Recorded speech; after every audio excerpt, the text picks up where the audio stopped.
கேட்டதும் கிடைக்கணும், நம்ம சொன்னது நடக்கணும். இதுதான் எல்லோருடைய உள்ளத்திலும் எழுகின்ற ஒரு அதிர்வு. எதை கேட்கிறோம், யாரிடம் கேட்கிறோம், அது கேட்கத்தக்கவைதானா என்று சிந்திக்காமல் செயல்படுகிற மனிதர்களை நாம் பார்க்கிறோம்.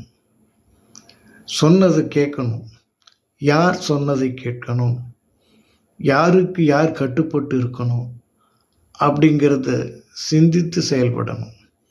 வாழ்க்கையில் இந்த இரண்டும் இரண்டு கண்கள் போல் இருக்கணும்.